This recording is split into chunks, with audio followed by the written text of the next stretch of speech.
kickstart your week with nothing better than love and some finger-licking goodness, we want to talk about the love of chocolate. Now, most of us love chocolate, and it is one of the to-go gifts when thinking of appreciating someone. Others have gone a step ahead to term it as an aphrodisiac. What do you think about this? Have you ever wondered why? Well, chocolate contains substances called phenylethylamine and seratonin, both of which, put simply, are mood-lifting agents found naturally in the human brain. They are released into the nervous system by the brain when we are happy and when we are experiencing feelings of love, passion, or lust. Now, this causes rapid mood change, a rise in blood pressure, and increasing heart rate, inducing those feelings of well-being bordering on euphoria, usually associated with being in love. So now you know why chocolate is associated with love. But do you know how it's made? Well, we will show you. And joining me in studio is Chef Samuel Ayan, a pastry chef and owner of Nairobi Pastries. Welcome to the show. Thank you very much, Ashley. So before we get to all this finger-licking goodness, because I love chocolate and I'm already feeling like I should start eating. Maybe you can just tell us a bit of yourself. Why pastry chef? Why not any other thing? Actually, I was before, when I was in high school, right? Yeah. I was always interested in cooking. So when I was home on holidays, my mother used to teach me how to cook, baking here and there. Yeah.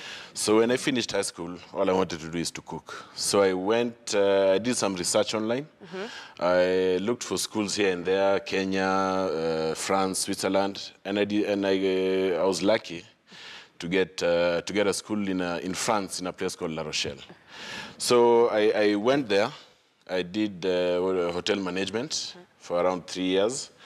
So by then, I was working as you say, the normal chef. I was in the hot kitchen, fish, meat, and all that. Yes. So I actually worked in the hot kitchen for around 9 months, 10 months. And I felt like it was not what I wanted to do. Yeah. So I decided to go back to school, which I now specialized in pastries for 1 year. Now, when it comes to the chocolates, you actually have to do something. You have to do another diploma. Okay, you clearly love education. Yes. Yeah. So what I did is, in the pastry school, we were taught the basics when it comes to chocolates, even bread making. Yeah. So I was always interested in chocolates, in sugar art as well. So after school, right, I worked in France for around 3 years, then decided to come back. So when I came back, I now concentrated mostly on chocolates. I was doing research, looking at other chefs' works and everything. Yes. So I decided, let me try with the chocolate and see where it'll take me. All right. Yes. Just a reminder to our audience, in case you have any question on chocolate, in case you want to know where to get this ingredient, you can always call in. The numbers are on your screen. And of course, we'll be answering some of your questions. Now, of course, you came back home. Yes. You did a pastry, which includes bread and everything. Yes. But then you decided to go in a different direction. Why not both, or do you do both? Okay, actually, when I came back, I worked for a few companies here and there, and then after that, I decided to do it on my own. Yeah. So when I started my company, it's called Nairobi Pastries. I started with pastries, with cakes, macaroons.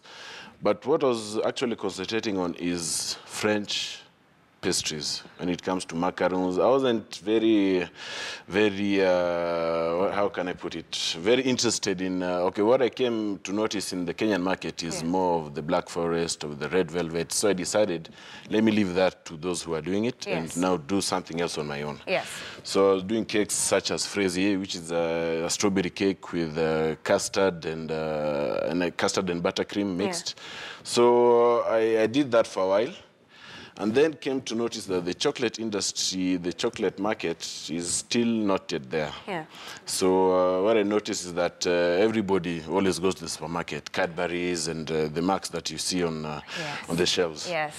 So I decided to do it on my own, and luckily it has been working for the moment. And for someone to take that bold move and branch into entrepreneurship is quite it doesn't happen every day. Of course, nowadays so many people are branching into it, but sustaining it is quite different. How has it been for you? To be honest, it has been difficult because when it comes to what I do, it needs the raw materials that are very specific. When it comes to chocolate, you need the Belgian chocolate that comes directly from the cocoa plant. Yes. You know, and what we get in the supermarkets are not necessarily what I'm supposed to be using. Yeah. So when it comes to raw materials, the marketing bit, it has been a bit difficult, but thanks to social media, I've been getting positive feedback and orders here and there, yeah. All right.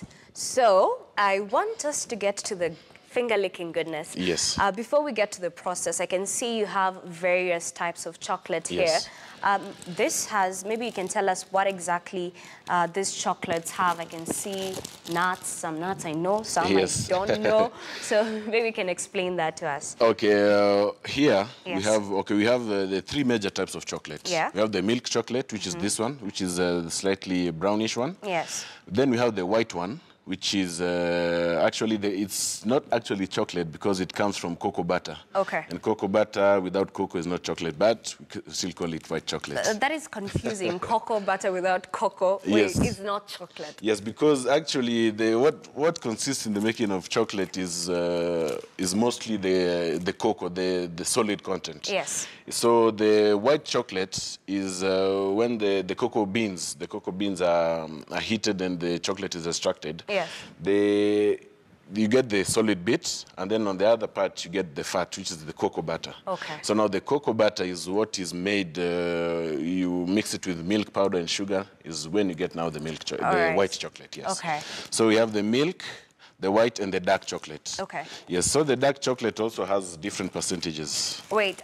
First of all, we can just if our audience can see, there's a difference in the color. Yes. The milkish is a bit lighter than the dark chocolate, and the white, of course, is the normal white. Yes. Okay, now we can continue. Yes. So, so this is white, Yeah, dark, this is white, dark, and the milk. Milk. Yes. All right. Yeah. So what is in it? I've never seen this. Okay, now what I did with the chocolates is not do the traditional, you just put the chocolates and mold them and you get a chocolate tablet. Yeah. What I decided is to spice it up a bit. So I use cranberries, dried cranberries.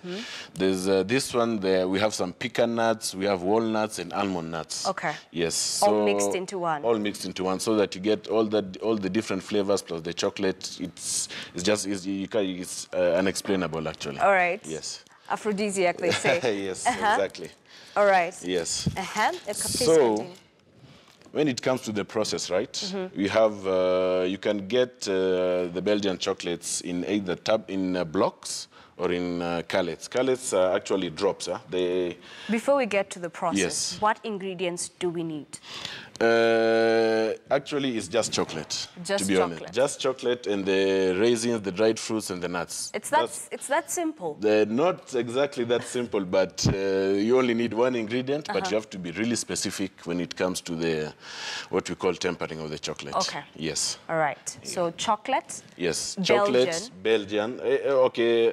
Actually, chocolate is grown in Africa. Yes, exported. Yeah, and South America. So the processing of the chocolate is done mostly in Europe and in the United States. So they get the raw materials from the countries, and then they go and process it in their countries. All right. Yes. So, okay. Chocolates, raisins. Chocolate, raisins. If you want nuts. Anything, basically. Whatever, anything sweet. Even you can put M&Ms, you can put whatever you want on it, just to get the different feeling of the chocolate. Have you ever tried grapes? Because I love grapes, and I'm thinking maybe I can try that. Yeah? Actually, grapes, if I just kidogo a bit of education. Yes. Raisins are grapes. Raisins are dried grapes. Yes. Actually, yeah. Oh, okay. Yes, they're dried, so the water is replaced with sugar, so that now it dries. You can rehydrate them. They'll obviously be bigger in size when you put like hot water in them. Yes. So actually, raisins are dried grapes. All right. Yes. Okay. Now back to the process. So how do we start? So the different chocolates, right? The dark, the milk, and the white Yes. have different processes. So to get the chocolate into these molds, right? Yes. You have to. So you need a mold. Yes, one. you need molds. What Yes. else do we need? You need molds. You need this. What I'm using right here is what you call a tempering machine. But you can do it traditionally, where here I'm not able to. I won't be able to do it. But it's to have a marble or a granite slab. You melt your chocolate to between 45 and 50 degrees, right? Okay. If you've passed the 50 degrees, the chocolate is burnt. So the process is also, you have to restart. So you melt it to 45 and 50 degrees, bring the chocolate down, bring the temperature down, sorry, to 28 degrees for the dark chocolate. Okay. 27 degrees for the milk chocolate and 26 degrees for the white chocolate. Why do the degrees differ with the different types of chocolate? The degrees differ because, as I said, the white chocolate has a lot of fat content. Okay. The milk chocolate as well is 30 to 32% of cocoa, the solid bit of the cocoa. And the dark chocolate mostly is from 50 and above. Okay. So you get the more the fat content, the lower you have to go with the temperatures. So when you do that, so as I said, there are 26 for the white, 27 for the milk, and 28 for the dark. Okay. What that does is to crystallize the chocolate. As you had spoken about it earlier, there's some crystals that have to, the crystals, when the chocolate is melted, are scattered. Okay. So what you're doing by reducing the temperature is to bind them. So you reduce the temperature to the ones I started and then bring them back up to now the working temperature. It sounds complicated. Yes, it sounds very... So actually, if you really need one of these, a thermometer, without the thermometer, honestly, it's virtually, almost to say, a bit impossible to work with chocolate.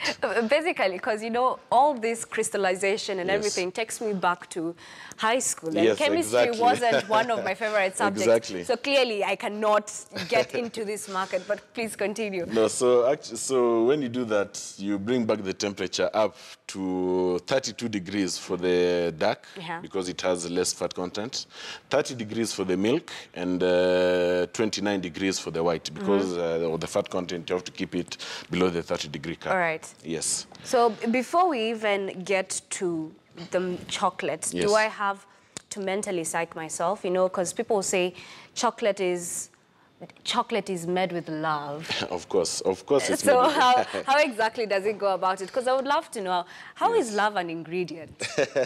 Love is actually, okay, for me, the love that I put in my work and the chocolates is the passion that I have for what I do. Okay. So I'll do it with whatever I have. Okay. So I won't do it just because I have to make a quick buck or something, but I'll do it because I like what I'm doing. You know, here in the media industry, we do say that you are as good as your last story. So you have to give it your all. Yes, so exactly. It's the same thing with every industry. Yes, yeah. And of course, the past week has been Valentine's week. I'm so sure this is the week where you make the most amount of chocolate. How is it for you when in terms of sourcing ingredients? Because of course everyone is looking into buying and processing and making more chocolates. Yes, okay, for me actually what I do is I mostly get my products from outside the country. Yeah. So it's better, you get the better quality assured. So I get them mostly from outside, from either the UK or France. And but there's some people who also sell the Belgian chocolates here in Kenya, but they only normally sell to the big hotels, the big institutions. So for a small company, it's really hard to get that because they are normally asked, where do you come from, where are you working, and all that. So I prefer to get them from outside, yes. Okay, all right. And of course, because, we have different kinds of chocolate. Of course, I can see there are different sizes. Yes. What determines the sizes? Is it the client's request? Because, of course, you have to get the molds. Yeah, I have to get the molds, yes. So let's say I want to purchase chocolate and I want something in a bigger size, does it mean you have to go and purchase a different mold? Yes, exactly. I have to get a different mold because when a client comes to me, I tell them the specifics. I have this size, this size, and this kind of chocolate as well. Yes. Okay. So when the client asks for a bigger size, I tell them that I have to. This is my situation, right? So I have to obviously get the molds from outside, because most of the molds I actually get from France, because I still have my connections there. So I bring them from there, and that's what I'm working with at the moment. So just in case, you know, for our audience, just for their sake, where can we get molds in Kenya? Okay, in Kenya, there's one supplier that I know who sells them in Westlands. Okay, yes. How much? They range from 3,500 and above. And they're all, because, you know, I can see, if we can just look at the different here, we see this is 1, 2, 3, 4, 5, 6. So those this is 8. Yes. Okay, so 8, because, you know, I can see there's... yeah, there's yeah, that is actually the form of the mold. So it's actually a little, but this is actually 30 grams. Okay. I'll use 30 grams of chocolate on each bar. Yes. So this is 8. Yes, those are 8. And this can range from 3,000? Yeah, from 3,500 to either 4,000 or 5,000 shillings. And I can see it has patterns. Yeah, so you choose the pattern. Yeah, you're the one who chooses the patterns, because there are honestly almost 1,000 types of molds. So it's you to choose according to your liking or what your clients would like to get the kind of molds that you want. All right. Yes. So this is also another one. But this one is a bit of it's more of a mini tablet. Yeah, and it looks like a collage. It makes it look really cool. Yeah, it makes it look really cool. I don't know if you have one that this has is, you can just take it out of the packet. I can, and I'll end up eating it. No problem. If you can just show our audience real quick the pattern of this mold. It sort of looks like a collage. Yes. Which makes it interesting, because you have to mix the art. Yes, the art with the you know, because like in the supermarket, you wouldn't get like such kind of designs. So you have to really look for something that is not yet in the market. So that's why mostly I chose this kind of molds. All right. Yes. You know, honestly, I want to test these nuts, because they look so weird and not the normal kind of nuts that we're used to. Nuts, but they're really, really nice. You can have a go if you want. Well, but they're really, really nice. Let me save my appetite. You know, if I start hogging on air, everyone will think, okay, that's what happens. Yes. So anyway, of course, you are in France. Yes. Maybe you can teach us a few words. Let's say, what is chocolate in French? In French, chocolate is actually chocolat. Chocolat. Okay. Yeah, chocolat. So am I pronouncing it right? Chocolat. Chocolat. Yes. And chocolat. the nuts? The nuts is okay. There's a general word for nuts is fruits secs, which means dried fruits. Okay, I wouldn't even try that. I don't want to embarrass myself. No so problem. fruits secs and fruits secs and chocolat. Right. Yeah. So both white and dark, you know, because they're different. Yes. So white is still white. What is white in French? Chocolat blanc. Okay. Chocolat blanc. Chocolat blanc for the white. Chocolat au lait for the milk, which lait means milk. Okay. So it's actually just chocolat au lait. Chocolat au lait, chocolat blanc. Yeah, and the dark chocolate is chocolat noir, which is dark chocolate. All right. Yes. So, chocolat au lait, chocolat blanc. Yes, for the white, and chocolat noir. And chocolat noir. Yes. Yeah, I hope in a few minutes you should quiz me maybe. I will. At the end, I will. I definitely will. All right. So, of course, what are the challenges you face? Because I want to save the good part for later. Okay. Yeah. So, what are the challenges you face as an entrepreneur? The challenges are quite a lot. The first one is that the people that I try to sell to or try to introduce the products to don't really the appreciation of the process and of the raw materials is not quite yet there, because people will compare your products with what they find in the supermarkets, which is not the same, because those are industrial, you know, so they use machines. These I have to do by hand, everything by hand. So that's one of them, and the other one is for example, the machinery, my equipments. Yeah. Like this tempering machine, I had to come with it when I was coming from France. So I've had it for the past 3 years. Is there a kienyeji way, apart from, you know, the slab that you had mentioned, maybe you can use a gas or something like that? Okay, there's, yes, there can be a different way. It'll take much longer. Yeah. But it'll still get the same results. Okay, so yes. Just for the sake of our audience, what is the different? The other method is to use a water bath. Okay. A water bath, which is a pan that is filled halfway with water, and then you put the chocolate in a recipient and put it on top of the boil. It shouldn't be boiling as well. All right. Of the hot warm water. All right. So what you do is to the same process. On the warm water, bring the temperature up. Always. You need this. The thermometer is the most important. This is your best friend when it comes to chocolate. All right. Yes. So I am being told we have a caller, Nico Salam is calling from Kabete. Nico, good morning. Maybe do you have a question or a contribution to this chocolate discussion? Yeah, hello. Hey, how are you? I'm good. Yes, please continue. So I just woke up and started watching your show. Yes, thank you. And I saw this guy saying he's doing chocolate. And then I was interested in just knowing something about. The other day I was seeing a story right here on KTN. Yes. From a guy about a guy from Uganda who was also doing chocolate. And I've heard this chef say that the raw materials are actually not from Kenya; they're from France, UK, and USA. Yes. So I just wanted him to tell me more about. As an entrepreneur, I would like to do such things. What are the challenges? What do I need and such? All right. Yes. Thank you, Nico Salim from Kabete. So yes, come back to you some more. Okay, as what the viewer has asked is about the raw materials. Yes. To be honest, for the chocolates, you need the molds. So the molds, as I said, you can get them. There's a supply in Westlands. The prices are fairly cheap, and so you can get a variety of molds when it comes to tablets, the sweets as well. You know, because there are different molds for the little sweets, right? Yes.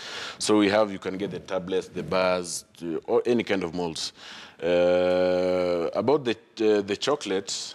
When I started, I had to buy it locally when I began. Okay. So there are certain suppliers that I had to convince them that my business is well and all that. So I had to go and confront them and tell them this is what I'm doing, this and that. So they accepted. You can actually go and explain your situation to them. Okay. So they can accept. Mostly they accept. So they'll sell to you the chocolates that they have.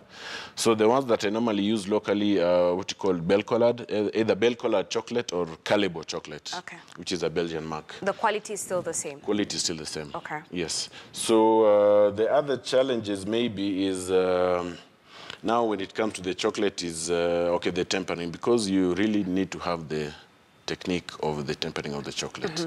So for me, mostly before, because I only did the pastry bit. Okay. So now to get to know the chocolate, because we only did the basics, I had to also go online, see what this chef is doing, what this is doing, and also practice. Yeah. Practice is also what makes it, make me do what I do.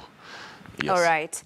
We want to take a short break here on Weekend Express, but when we come back, we will actually show you how to make the chocolate. And of course, we'll be testing it and telling you how good it is. Don't go too far.